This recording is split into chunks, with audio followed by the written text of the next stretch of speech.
नमस्कार दोस्तों, मेरा नाम है विमल सिंह। बालाजी स्टडी अड्डा में आपका स्वागत है। सुपर टेट 2021 के लिए जैसे कि हम आपको प्रैक्टिस सेट करा रहे हैं, तो जस्ट इससे पहले हमने सामान्य ज्ञान और समसामयिक पर आधारित कुल 30 प्रश्न देखे थे। बहुत ही महत्वपूर्ण प्रश्न थे। यदि आपने नहीं देखा है, साइड में आई बटन में पिछला वाला वीडियो आपको मिल जाएगा। आज हम देखेंगे उसके आगे के जो बाकी बचे 20 प्रश्न हैं, और सेट नंबर 3 हम जो है ये देख रहे हैं, जिसमें आज हम 5 प्रश्न सबसे पहले रीजनिंग के देखेंगे, फिर 5 प्रश्न हम कंप्यूटर के देखेंगे, और लास्ट में 10 प्रश्न जो है आपके जीवन कौशल प्रबंधन के आते हैं। तो चलिए शुरू करते हैं प्रश्न नंबर 131 से। प्रश्न आपका है कि यहाँ पर जो प्रश्न है उसमें आपको अगली संख्या जो है वो बतानी है। रीजनिंग का है 6, 12, 30, 66, और 4 ऑप्शन दे रखे हैं। जल्दी से सोचिए, जल्दी से दिमाग चलाइए और बताइए कि यहाँ पर क्या जो है वो यूज़ हुआ है और कौन सा जो है ऑप्शन यहाँ पर सही होगा। तरीका मैंने आपको बताया था। सबसे पहले आप यहाँ पर डिफरेंस देख लीजिए, तो 6 और 12 में देखिए तो 6 का डिफरेंस है। फिर आगे आप डिफरेंस देखेंगे तो 12 और 30 में यदि आप डिफरेंस देखेंगे तो आपका डिफरेंस यहाँ पर आ जाएगा 18 का डिफरेंस। फिर यदि आप आगे देखेंगे तो 66 और जो 30 है इसमें कितने का डिफरेंस होगा, तो आपका आएगा 36 का। अब यहाँ पर देखिए क्या किसी भी प्रकार का पैटर्न चल रहा है। 6, 18, 36। यहाँ पर अगर आप डिफरेंस देखेंगे तो 6 से 18, 6 तियाँ 18 होता है। फिर 18 दूना 36 होता है, तो 36 गुणे 1 आप करेंगे तो 36 आएगा, और इस आप 66 में 36 जोड़ेंगे तो आपका आएगा 102, जो कि आपके चारों ही ऑप्शन में नहीं है। तो इस प्रकार से आपका डिफरेंस वाला यहाँ पर कार्य नहीं करेगा। दूसरा यहाँ पर आप ये चेक कर सकते हैं कि 6 को आप यहाँ पर 6 किस प्रकार से पहुँचा सकते हैं।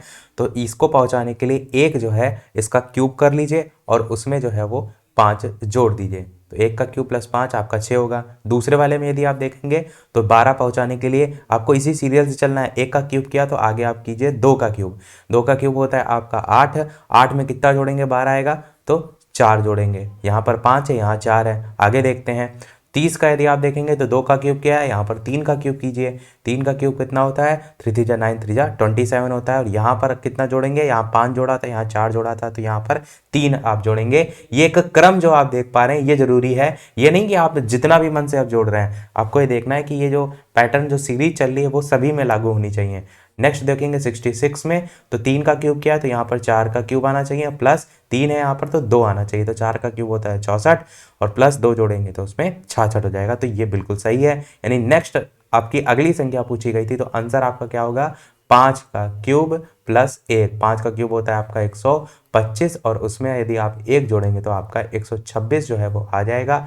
यानी कि आपका ऑप्शन 1 2 3 4 में से 126 ऑप्शन सी वाला जो है वो बिल्कुल सही हो जाएगा। उम्मीद करते हैं आपको समझ में आ गया होगा। इसी प्रकार से अगर ये भी तरीका ना काम करे तो यहाँ पर स्क्वायर आप चेक कर सकते हैं, और बहुत तरीके होते हैं, आपको इसमें देखना होता है कि क्या जो है वो होगा। चलिए देखते हैं आपका अगला प्रश्न। प्रश्न कह रहा है 132 की शोभित जो है उसका जन्म मंगलवार को जो है वो 14 मार्च को जो है वो है। ध्यान से समझिएगा। यदि प्रवीण का जन्म 13 सितंबर को हुआ था, तो उसी वर्ष प्रवीण का जन्म दिन सप्ताह में किस दिन होगा, ये आपको बताना है। प्रश्न को एक बार फिर से पढ़ लीजिए, समझ लीजिए। कह रहा है शोभित जो है उसका जन्मदिन मंगलवार को 14 मार्च को होता है, शोभित का। यदि प्रवीण का जन्म जो है वो 13 सितंबर को हुआ था, तो उसी वर्ष प्रवीण का जन्म दिन सप्ताह में किस दिन होगा, ये आपको बताना है। यानी कि आप इसको थोड़ा सा और शॉर्ट में कह सकते हैं कि 13 सितंबर को जो है आपका कौन सा दिन होगा, ये आपको जो है वो बताना है। 14 मार्च को यदि मंगलवार था। इतने प्रश्न को शॉर्ट कर दिया। बताइए सोमवार होगा, मंगलवार होगा, बुधवार होगा या गुरुवार होगा। कैसे करते हैं, तो यहाँ 14 मार्च से लेकर के 13 सितंबर के बीच का डिफरेंस निकालते हैं, और इसको करने के बहुत तरीके होते हैं। पर यहाँ पर मैं वो तरीके की बात नहीं कर रहा हूँ, मैं आपको डायरेक्ट आंसर की बात बताता हूँ। वैसे होता ही है, जैसे मार्च के बाद अप्रैल है, अप्रैल में आप देखते हैं कितने दिन होते हैं, फिर उन दिनों में आप विषम संख्या या अतिरिक्त दिन भी आप कह सकते हैं, वो देखते हैं कितने होते हैं, तो उन सबको जोड़कर एक तरीका वो होता है। या आप 7 7 का जो डिफरेंस होता है, 7 दिन पर जस्ट आपका वही दिन आ जाता है, वैसे भी निकाल सकते हैं। तो कोई भी तरीका आप अपना सकते हैं। आंसर की बात करते हैं तो आपका आंसर जो है ऑप्शन नंबर सी वाला आ जाएगा, बुधवार जो है आपका सही हो जाएगा। अगला प्रश्न देखते हैं 133। प्रश्न आपका है कि यदि जो डिवाइड है उसका अर्थ आपको प्लस दे रखा है, और माइनस जो है इसका अर्थ आपको डिवाइड दे रखा है। मल्टीप्लाइड जो है उसका अर्थ आपको माइनस दे रखा है और प्लस जो है उसका अर्थ मल्टीप्लाई दे रखा है, तो इसका मान आपको बताना है। मान निकालने के लिए आप क्या करेंगे, यहाँ पर जो मान दे रखा है यहाँ पर चिन्हों को बदल लेंगे। यानी मल्टीप्लाइड जो है इसका अर्थ माइनस लिखा हुआ है, तो 36 माइनस 4 लिखेंगे इसको। चलिए मैं लिख देता हूँ 36 माइनस 4 ब्रैकेट में इस प्रकार से, और फिर लिखा है कि माइनस का अर्थ डिवाइड है, तो ये वाला जो माइनस है इसकी जगह हो जाएगा आपका डिवाइड। फिर 8 मल्टीप्लाइड 4 है, मल्टीप्लाइड का अर्थ ऑलरेडी माइनस है, तो यहाँ पर होगा 8 माइनस 4। बटे में यदि बात करें तो बटे में आपका आएगा 4 प्लस 8 है, तो प्लस की जगह मल्टीप्लाइड हो जाएगा, तो 4 मल्टीप्लाइड 8, और फिर चिन्ह आपका मल्टीप्लाइड का ही है, तो मल्टीप्लाइड चेंज हो जा रहा है माइनस में, तो 2। फिर आपका आगे लगा है प्लस जो कि मल्टीप्लाइड में चेंज हो रहा है, तो गुणे 16, और लास्ट में डिवाइड है, तो डिवाइड किस में चेंज हो रहा है, प्लस में चेंज हो रहा है, तो 16 प्लस 1 आपका। इस प्रकार से आप चिन्हों को बदल लेंगे। बस अब आप इसको सॉल्व कर लीजिए और कुछ भी इस प्रश्न में नहीं करना है।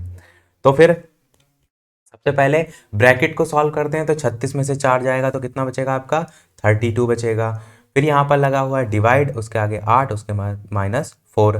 तो डिवाइड और माइनस में से सबसे पहले क्या होता है, बॉडमास के रूल के अकॉर्डिंग सबसे पहले डिवाइड होता है, भाग होता है। तो 32 में यहाँ पर 8 से डिवाइड करेंगे, बाद में उसमें से 4 घटाएंगे, तो 8 कितनी बार में 32 में जाता है, तो 8 4 जा 32 होता है आपका। तो यहाँ पर कितना बचेगा, 4 बचेगा, और टोटल आपका कितना बचेगा, तो इन सबको रब करके डायरेक्ट लिखते हैं, आपका बचेगा 4 माइनस 4 ऊपर बटे में। अभी नीचे का हमने सॉल्व नहीं किया है, तो 4 में से 4 जाएगा तो बचेगा 0, और नीचे अब आपको सॉल्व करने की आवश्यकता ही नहीं है, क्योंकि आप डिवाइड करेंगे नीचे किसी भी संख्या से 0 को, तो 0 ही आपका आएगा। तो नीचे इतना सॉल्व करने की देखिए आवश्यकता ही नहीं पड़ी, आपका इसका आंसर ऑप्शन नंबर डी 0 जो है वो हो जाएगा। चाहे तो आप नीचे वाले को भी सॉल्व कर सकते थे, फिर उसको भी सॉल्व करके अगला प्रश्न देखते हैं। आपका 134 प्रश्न कह रहा है कि नीचे जो दी गई स्थाकृत रेखाकृति आप देख पा रहे हैं, इनमें कौन सी आकृति जो है वो महिला और शिक्षक के संबंध को प्रदर्शित करती है।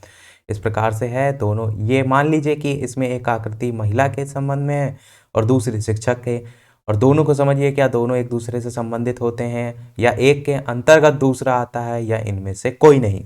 तो इस प्रकार से आपका ऑप्शन है, बताना है आपको ऑप्शन में से कौन सा सही होगा। तो चलिए बात करते हैं फिर आंसर की। तो आपका ऑप्शन ABCD में से बिल्कुल आपका ऑप्शन बी वाला जो है वो बिल्कुल सही होगा, कि दोनों ही एक दूसरे से अंतर संबंधित होते हैं। इसको आप दूसरे तरीके से ऐसे कह सकते हैं कि कुछ महिलाएं हैं, यहाँ पर देखिए ये वाला जो भाग ओवरलैपिंग वाला दिख रहा है ना, ये कुछ महिलाएं जो हैं वो शिक्षिका होती हैं, उसको ये प्रदर्शित कर रहा है। तो बी वाला आपका ऑप्शन बिल्कुल सही हो जाएगा। देखते हैं हमारा लास्ट रीजनिंग का प्रश्न, क्यों टोटल 5 ही प्रश्न आपके रीजनिंग के आते हैं। तो 135 प्रश्न आपका कह रहा है कि राम जो है वो उत्तर की ओर 4 किलोमीटर जो है वो चलता है, और बाएं मुड़कर 6 किलोमीटर चलता है, उसके बाद वह दाएं मुड़ता है और 4 किलोमीटर चलता है। इसका प्रारंभिक बिंदु से दूरी जो है वो कितनी है, और 4 ऑप्शन भी दे रखे हैं, 5 किलोमीटर, 6 किलोमीटर, 10 किलोमीटर या 14 किलोमीटर। बताना है आपको कौन सा सही होगा। इसके अलावा वीडियो पसंद आए तो सभी लोग वीडियो को लाइक भी अवश्य कर दीजिएगा, ताकि इसी प्रकार अच्छे अच्छे प्रश्न हम आपको आगे भी प्रैक्टिस कराते रहें। तो बात करते हैं अपने इस प्रश्न के सॉल्यूशन की। तो इसके लिए मैंने पहले ही बताया कि आपको ये प्रश्न पूरा डायग्राम बनाकर करना होगा, तभी आप कर पाएंगे। तो सबसे पहले कह रहा है राम उत्तर की ओर 4 किलोमीटर चलता है, तो आप क्या कर लीजिए, राम को थोड़ी देर के लिए यहाँ पर जैसे आप एज्यूम कर रहे हैं, तो राम को उत्तर की ओर चला दीजिए, कितना 4 किलोमीटर चला दीजिए। फिर कह रहा है कि वह बाएं मुड़कर 6 किलोमीटर चलता है, तो दायां इधर होता है, बाएं इधर होता है, तो बाएं मुड़ेगा और कितना चलेगा, 6 किलोमीटर चलेगा। इतनी चीज समझ में आई। उसके बाद फिर से वो दाएं मुड़ता है, दाएं मतलब किस किस साइड मुड़ेगा, ये ऊपर की साइड मुड़ेगा, इधर से दाएं। जब इधर की ओर वो देख रहा होता है, दायां उसका इधर हो जाएगा, बायां इधर हो जाएगा, तो दायां मुड़ेगा और कितना चलेगा, दायां मुड़कर वो चलता है 4 किलोमीटर। तो ये आप और उसको 4 किलोमीटर चला दीजिए। फिर आगे कह रहा है कि उसकी प्रारंभिक बिंदु से दूरी जो है वो कितनी होगी, यानी कि ये अगर 4 किलोमीटर है तो इसके सामने ये भी तो 4 किलोमीटर होगा।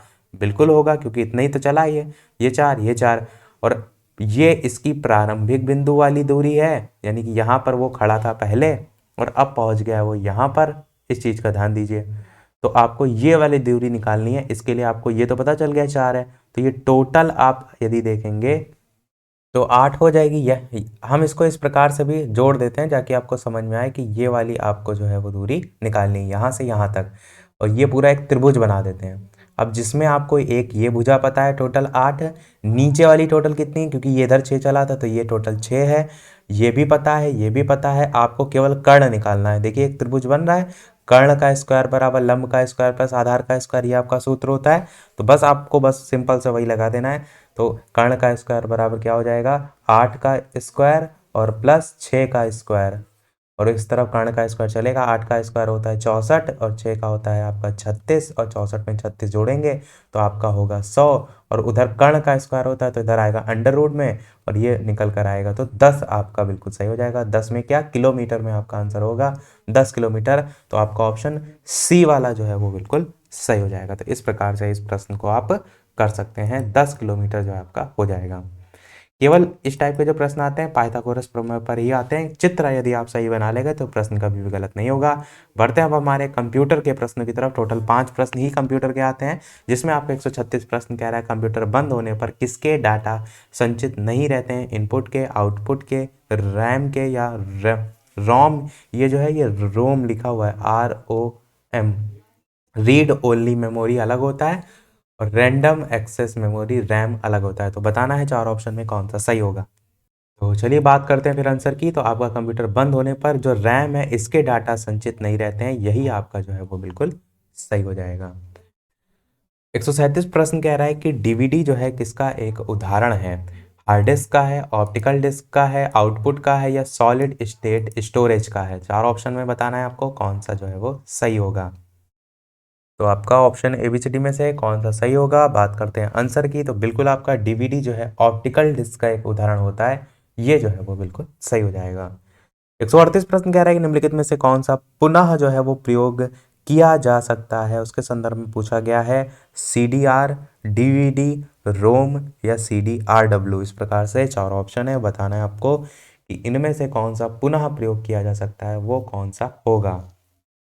तो ऑप्शन ABCD में से आंसर की बात करते हैं तो CDRW, ये ऑप्शन डी वाला जो है वो सही हो जाएगा। हालांकि यदि आप देखेंगे तो डीवीडी को भी वैसे एक बार कॉपी करके दोबारा फॉर्मेट करके यूज़ में लाया जा सकता है, पर उसका जो अमूमन यूज़ होता है वो सिंगल ही बार के तौर पर ही होता है, इसलिए यहाँ पर CDRW को ही प्रायोरिटी जो है वो दी गई है। अगला प्रश्न देखते हैं 139 की, कंप्यूटर किस नंबर पद्धति पर कार्य करता है, बाइनरी, डेसिमल, ऑक्टल या हेक्साडेसिमल। इस प्रकार से 4 ऑप्शन है। बताना है आपको कौन सा सही होगा। बात करते हैं आंसर की ऑप्शन एबीसीडी में से, तो बाइनरी आपका बिल्कुल सही हो जाएगा।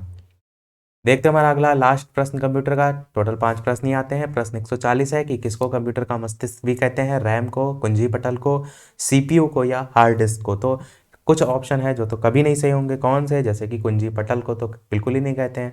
तो इन तीनों ऑप्शन में ही आपको छांटना है। बात करते हैं चलिए आंसर की। तो आपका ऑप्शन है A, C, D में से सी वाला ऑप्शन सीपीयू सही हो जाएगा, जिसे हम कंप्यूटर का मस्तिष्क जो है वो कहते हैं।